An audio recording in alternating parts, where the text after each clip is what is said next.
Assalamualaikum warahmatullahi wabarakatuh. Perkenalkan, nama saya Rafli Haikal, nomor BP 2011-08-10-22, jurusan Teknologi Informasi, Prodi D4 RPL, kelas 1B, Politeknik Negeri Padang. Di sini saya akan menjelaskan tentang makalah yang saya buat, yaitu cara bersuci Thaharah Rasulullah SAW. Pengertian Thaharah. Thaharah menurut etimologi bahasa artinya bersuci, sedangkan thaharah menurut terminologi istilah syara artinya suci dari hadas dan najis, kotoran yang bisa dihilangkan dengan wudhu, tayamum, atau mandi. Wahai orang-orang yang beriman, apabila kamu hendak melaksanakan sholat, maka basuhlah wajahmu dan tanganmu sampai ke siku, dan sapulah kepalamu dan basuhlah kedua kakimu sampai dengan kedua mata kaki. Dan jika kamu junub, maka mandilah. Dan jika kamu sakit atau dalam perjalanan, atau ketika kembali dari tempat buang air kakus, atau menyentuh perempuan, maka jika kamu tidak memperoleh air, maka bertayamumlah dengan debu yang baik atau suci. Usaplah wajahmu dan tanganmu dengan debu itu. Allah tidak ingin menyulitkan kamu, tetapi Dia hendak membersihkan kamu dan menyempurnakan nikmatnya bagimu, agar kamu bersyukur. Quran Surat Al-Maidah ayat ke-6.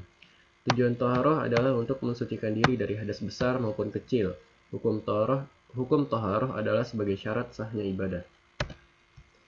Bentuk-bentuk Thaharah yang pertama yaitu wudhu.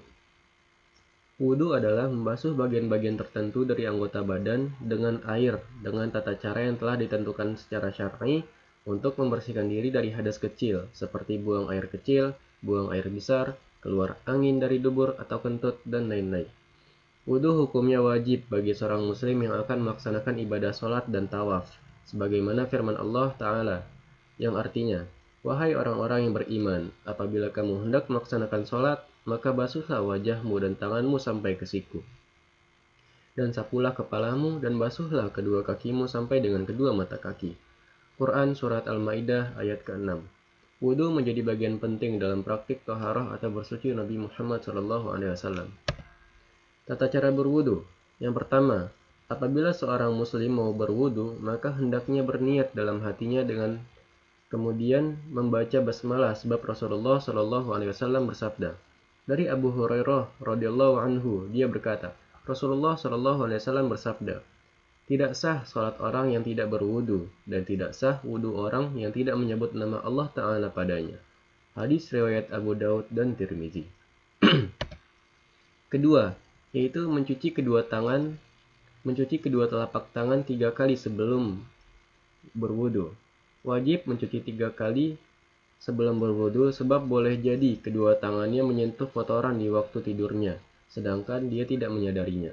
Rasulullah SAW bersabda yang artinya dari Abu Hurairah radhiyallahu anhu bahwa Nabi Muhammad SAW bersabda, apabila salah seorang di antara kalian bangun dari tidurnya, maka janganlah dia mencelupkan tangannya ke dalam bejana hingga dia membasuhnya 3 kali, karena dia tidak mengetahui di mana tangan itu berada ketika dia tidur. Hadis riwayat Muslim. Ketiga, berkumur-kumur, memasukkan air ke mulut lalu memutarnya di dalam dan kemudian membuangnya. Lebih sempurna jika bersiwak, menggosok gigi.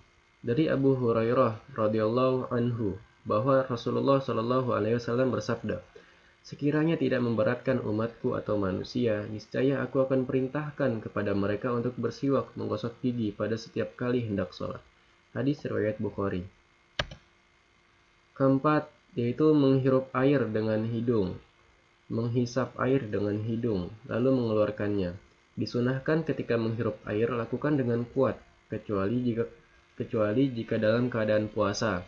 Maka dia tidak mengeraskannya karena dikhawatirkan air masuk ke dalam rongga tenggorokan. Rasulullah SAW bersabda, dari Laqit bin Sabrah, dia berkata, wahai Rasulullah, beritahukanlah kepadaku tentang cara berwudu. Beliau SAW menjawab, sempurnakanlah wudu, sela-sela di antara jari jemarimu dan hiruplah air dengan kuat ketika beristinsyak, kecuali jika kamu sedang berpuasa. Hadis riwayat Abu Daud. Kelima, mencuci muka. Batas muka adalah dari batas tumbuhnya rambut kepala bagian atas sampai dagu dan mulai dari batas telinga kanan hingga telinga kiri. dan rambut tipis yang ada pada muka wajib dicuci hingga kulit dasar. Tetapi jika tebal seperti jambang dan janggut, maka wajib mencuci bagian atasnya saja. Namun disunahkan menyela-nyela rambut yang tebal tersebut. Dari Anas bin Malik bahwa Rasulullah Shallallahu Alaihi Wasallam apabila berwudu, beliau mengambil air dengan tangannya, lalu memasukkannya ke bawah dagunya. Lalu beliau menyela-nyela di antara janggutnya dan bersabda, "Beginilah Rabbku Azza wa Jalla memerintahkan aku." Hadis riwayat Abu Daud. Keenam, yaitu mencuci tangan sampai ke siku. Ketujuh, mengusap kepala satu kali dimulai dari bagian depan, lalu diusapkan ke belakang, lalu mengembalikannya ke depan. Kedelapan, mengusap telinga satu kali. Tidak boleh mengusap kedua telinga dengan air. Kedelapan, mengusap telinga satu kali. Boleh mengusap kedua telinga dengan air yang tersisa pada tangan tanpa mengambil lagi air wudunya. Air sisa dari membasuh rambut tadi diperbolehkan untuk mengusap telinga. Kesembilan, yaitu mencuci kedua kaki sampai dengan mata kaki, benjolan yang ada di sebelah bawah betis. Hal-hal yang membatalkan wudhu. Yang pertama, keluar salah satu dari jalan kubul dan dubur atau salah satu dari keduanya, baik berupa kotoran, air kencing, angin, atau yang lainnya. Hilang akal, baik gila, pingsan, ataupun mabuk. Bersetubuh, kulit laki-laki dengan kulit perempuan yang bukan mahram. Bersentuhan, kulit laki-laki dan kulit perempuan yang bukan mahram, menurut sebagian mazhab fikih. Menyentuh kemaluan atau pintu dubur dengan telapak tangan. Tidur kecuali tidurnya duduk atau tidak berubah tempat duduknya. B, yaitu mandi. Mandi wajib. Mandi wajib adalah menyiramkan air ke seluruh tubuh untuk mensucikan diri dari hadas besar, seperti junub atau haid. Dasarnya adalah firman Allah Ta'ala. Dan jika kamu junub, mandilah. Quran Surat Al-Maidah ayat ke-6. Dan firman Allah yang berbunyi yang artinya, dan jangan pula kamu hampiri masjid ketika kamu dalam keadaan junub, kecuali sekedar melewati untuk jalan saja sebelum kamu mandi junub. Quran Surat An-Nisa ayat ke-43. Mandi terbagi dua, yaitu mandi wajib dan sunnah. Mandi yang diwajibkan adalah mandi yang dilakukan setelah bersetubuh, baik keluar mani ataupun tidak, baik laki-laki maupun perempuan, masuknya tenggelamnya kepala zakar ke vagina, secara sempurna ataupun tidak, lama atau sebentar, berdasarkan hadis yang artinya, dari Abu Hurairah radhiyallahu anhu dan dari Nabi Shallallahu Alaihi Wasallam beliau bersabda, jika seseorang duduk di antara 4 anggota badannya, lalu bersungguh-sungguh kepadanya. Jika seorang duduk di antara 4 anggota badannya lalu bersungguh-sungguh kepadanya, maka wajib baginya mandi. Hadis riwayat muttafaqun alaih. Begitu juga wajib mandi disebabkan seorang bermimpi bersetubuh lalu mendapati bekas air mani, berdasarkan hadis yang artinya, dari Ummu Salamah, Ummul Mukminin berkata, Ummu Sulaim, istri Abu Talhah, datang kepada Rasulullah Shallallahu Alaihi Wasallam dan berkata, "Wahai Rasulullah, sesungguhnya Allah tidak malu dengan kebenaran. Apakah seorang wanita wajib mandi bila bermimpi?" Maka Rasulullah Shallallahu Alaihi Wasallam menjawab, "Ya, jika dia melihat air." Hadis riwayat muttafaqun alaih. Adapun mandi yang disunahkan diantaranya, yang pertama, mandi di hari Jumat. Mandi untuk sholat Jumat ini hukumnya sunnah muakkad ditekankan. Yang kedua, mandi hari raya Idul Fitri dan Idul Adha. Yang ketiga, mandi orang gila apabila dia telah sembuh dari gilanya karena ada kemungkinan dia keluar mani. Yang keempat, mandi tatkala hendak ihram atau umroh. Yang kelima, mandi sehabis memandikan mayat. Yang keenam, mandi seorang kafir yang telah memeluk Islam. Tata cara mandi. Yang pertama, tata cara yang mencukupi dan diterima sah ialah mencuci kepala dan seluruh badannya. Yang kedua, adapun tata cara yang sempurna adalah sesuai yang tercantum dalam hadis yang artinya, dari Ibnu Abbas, dari Maimunah, dia berkata, "Aku menutupi Nabi Shallallahu Alaihi Wasallam saat beliau sedang mandi junub. Beliau mencuci kedua tangannya, lalu dengan tangan kanannya beliau menuangkan air dari tangan kirinya. lalu mencuci kemaluannya dan apa yang terkena mani. Beliau kemudian menggosokkan tangannya ke dinding atau tanah, kemudian berwudu, sebagaimana wudu untuk sholat, kecuali kedua kakinya. Kemudian beliau mengguyur air ke seluruh badannya, kemudian menyadahinya dengan kedua kakinya. Hadis riwayat Bukhari. Tidaklah wajib bagi wanita untuk mengurai kepang rambutnya saat mandi. Berdasarkan hadis yang artinya, dari Ummu Salamah dia berkata, saya berkata, wahai Rasulullah SAW, aku seorang wanita yang mengepang rambut kepalaku, lalu aku membukanya untuk mandi junub. Beliau SAW bersabda, jangan kamu buka, cukuplah kamu menumpahkan air pada kepalamu 3 kali, kemudian kamu mencurahkan air padamu, maka kamu telah suci. Hadis riwayat Muslim. C. Tayamum. Tayamum secara etimologi bahasa diartikan sebagai al-qasdu, yang berarti bermaksud, sedangkan secara terminologi istilah syariat adalah mengusap wajah dan kedua tangan dengan menggunakan sa'id, tanah atau debu yang bersih, sebagai pengganti wudu dan atau mandi bagi orang yang uzur syar'i, seperti tidak ada air atau sedang sakit yang tidak boleh menggunakan air.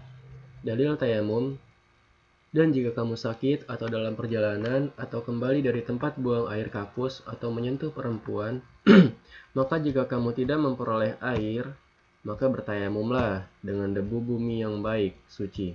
Usaplah wajahmu dan tanganmu dengan debu itu. Quran Surat Al-Maidah ayat ke-6. Sebab diperbolehkan tayamum, tidak ada air, dan telah berusaha mencari air tetapi tidak ditemukan. Yang kedua, air tidak mencukupi karena jumlahnya sedikit. Misalnya hanya cukup untuk minum atau masak. Yang ketiga, air berada di tempat yang jauh yang dapat mengakibatkan keluarnya waktu sholat. Yang keempat, terdapat bahaya yang menghalangi seseorang ke sumber air. Yang kelima, sakit yang tidak boleh terkena air. Syarat sah tayamum, telah masuk waktu sholat, memakai tanah atau debu yang suci dari najis dan layak digunakan untuk tayamum. Yang ketiga, memenuhi alasan sebab diperbolehkannya tayamum. Yang keempat, tidak haid maupun nifas bagi perempuan. Kelima, menghilangkan najis yang melekat pada tubuh.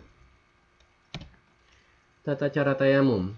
Niat berdasarkan hadis yang artinya dari Umar bin Al-Khattab. Dia berkata, saya mendengar Rasulullah SAW bersabda, semua perbuatan bergantung niatnya dan balasan bagi tiap-tiap orang bergantung pada apa yang diniatkan. Hadis riwayat Bukhari. Membaca basmalah, kemudian memukulkan telapak tangannya ke tanah, lalu mengusap muka, kemudian menyapukan tangan kirinya ke tangan kanan, serta menyapu kedua punggung telapak tangannya, sebagaimana dicontohkan Rasulullah SAW. Berdasarkan hadis Ammar bin Yasir yang isinya, kemudian Rasulullah SAW memukulkan tangannya ke bumi 1 kali, kemudian menyapukan tangan kiri ke telapak tangan, kemudian punggung kedua tangannya serta wajahnya. Hadis riwayat Bukhari. Bentuk-bentuk air. Macam-macam air. Yang pertama, air mutlak seperti air hujan, air sungai, air laut, hukumnya adalah suci dan mensucikan. Yang kedua, air musta'mal, yaitu air yang lepas dari anggota tubuh orang yang sedang berwudu atau mandi dan tidak mengenai benda najis, hukumnya suci seperti yang disepakati para ulama dan tidak mensucikan menurut kebanyakan ulama. Yang ketiga, air yang bercampur benda suci seperti sabun atau cuka, selama percampurannya itu sedikit, tidak mengubah nama air, maka hukumnya masih suci, mensucikan menurut mazhab Hanafi dan tidak mensucikan menurut Imam Syafi'i dan Malik. Yang keempat, air yang terkena najis. Jika mengubah rasa, warna, dan aromanya, maka hukumnya najis, tidak boleh dipakai untuk bersuci menurut ijma'. Sedangkan jika tidak mengubah salah satu sifatnya, maka mensucikan menurut Imam Malik, baik air itu banyak ataupun sedikit. Tidak mensucikan menurut mazhab Hanafi, mensucikan menurut mazhab Syafi'i jika telah mencapai 2 kulah yang diperkirakan sebanyak volume tempat yang berukuran 60 cm kubik. Su'ur, sisa air, yaitu air yang tersisa di tempat minum setelah minum. Yang keenam, sisa anak Adam, manusia, hukumnya suci meskipun dia orang kafir, junub, atau haid. Kemudian yang kelima yaitu najis dan cara mensucikannya, membersihkannya. Najis adalah kotoran yang wajib dibersihkan oleh setiap umat muslim dengan mencuci benda atau anggota badan yang terkena najis. Praktik toharoh atau bersuci Nabi Muhammad SAW, kita harus mengetahui macam-macam najis. Macam-macam najis, yang pertama air kencing dan tinja manusia dan hewan yang tidak halal dagingnya. Telah disepakati para ulama, sedangkan kotoran hewan yang halal dimakan dagingnya maka hukumnya najis menurut mazhab Hanafi dan Syafi'i, dan suci menurut mazhab Maliki dan Hambali. Yang kedua, mazi, yaitu air putih lengket yang keluar ketika seseorang berpikir tentang seks dan sejenisnya. Ketiga, wadi, yaitu air putih yang keluar setelah buang air kecil. Kemudian darah yang mengalir, sedangkan yang sedikit dimaafkan menurut mazhab Syafi'i, dan darah nyamuk, kutu, dan sejenisnya dima'fu jika secara umum dianggap sedikit. Anjing dan babi, bangkai kecuali mayat manusia, ikan dan belalang, dan hewan yang tidak berdarah mengalir. Menghilangkan najis. Jika ada najis yang mengenai badan, pakaian manusia atau lainnya, maka wajib dibersihkan. Jika tidak terlihat, maka wajib dibersihkan tempatnya, sehingga dugaan kuat najis telah dibersihkan. Sedangkan pembersihan bejana yang pernah dijilat anjing, maka wajib dibasuh dengan 7 kali, dan salah satunya dengan sabun. Walaga, menjulurkan lidah ke air atau benda cair lainnya. Sedangkan sentuhan anjing dan dengan fisik manusia maka tidak membutuhkan pembersihan melebihi cara pembersihan biasa. Sedangkan najis sedikit yang tidak memungkinkan dihindari maka hukumnya dimaafkan. Dengan demikian hukum sedikit darah dan muntahan. Diringankan pula hukuman air kencing bayi yang belum makan makanan, maka hanya cukup dengan dipercikan air. Anjing najis semua menurut jumhur fuqaha karena hadis jika anjing menjilat wadah salah seorang di antara kamu maka tumpahkanlah dan basuhlah dengan 7 kali basuhan. Hadis riwayat Muslim. Mereka mengatakan bahwa hadis ini menunjukkan najis air liurnya, dan air liur adalah bagian dari mulutnya, maka mulutnya najis juga. Sedangkan mulut adalah organ paling mulia, maka selebihnya lebih layak disebut najis. Jadi anjing itu najis hukumnya apabila disentuh dan mengenai anggota tubuh atau pakaian, maka wajib dibersihkan dengan 7 kali basuhan, yang salah satunya dibasuh dengan debu atau tanah. Anjing najis semua menurut jumhur fuqaha karena hadis jika anjing menjilat wadah salah seorang di antara kamu maka tumpahkanlah dan basuhlah dengan 7 kali basuhan. Hadis riwayat Muslim. Mereka mengatakan bahwa hadis ini menunjukkan najis air liurnya, dan air liur adalah bagian dari mulutnya, maka mulutnya juga najis. Sedangkan mulut adalah organ yang paling mulia, maka selebihnya lebih layak disebut najis. Menurut Imam Malik, anjing itu suci semua termasuk air liurnya, karena firman Allah Ta'ala, maka makanlah dari apa yang ditangkapnya untukmu. Quran Surat Al-Maidah ayat keempat. Dan hewan buruan itu pasti terjilat liur anjing, dan jika tidak disuruh mencucinya. Dan kita tidak disuruh mencucinya. Jika anjing menjilat air, maka tidak membuatnya najis. Boleh diminum, berwudu dengannya. Mencuci bekas dijilat anjing adalah ta'abbudi, ibadah. Menurut Imam Malik. Tapi menurut Imam Hanafi, air liur anjing itu najis, sedangkan organ tubuh lainnya suci.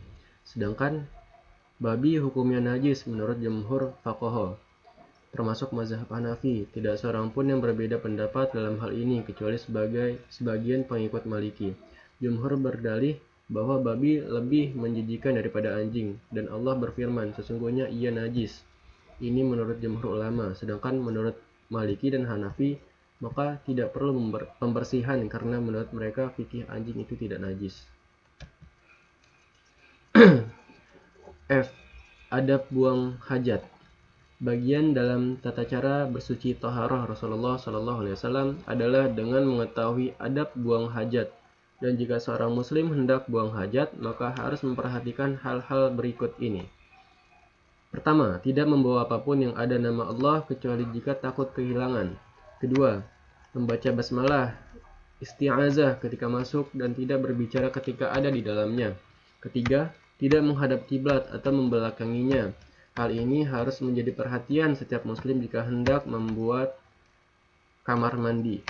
Keempat, jika sedang berada dalam perjalanan, maka tidak boleh melakukannya di jalan atau di bawah teduhan, harus menjauhi liang hewan. Kelima, tidak kencing berdiri, kecuali jika aman dari percikan, seperti kencing di tempat yang tinggi atau urinoir.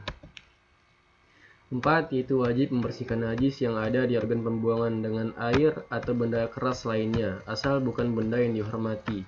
Tidak dengan tangan kanan membersihkan dengan air dan sabun jika ada. Mendahulukan kaki kiri ketika masuk ke dalam WC dan membaca doa masuk WC. Keluar dengan kaki kanan sambil membaca doa keluar WC. Sekian presentasi saya. Kurang lebihnya mohon maaf. Lebihnya hanya dari Allah dan kurangnya dari diri saya pribadi.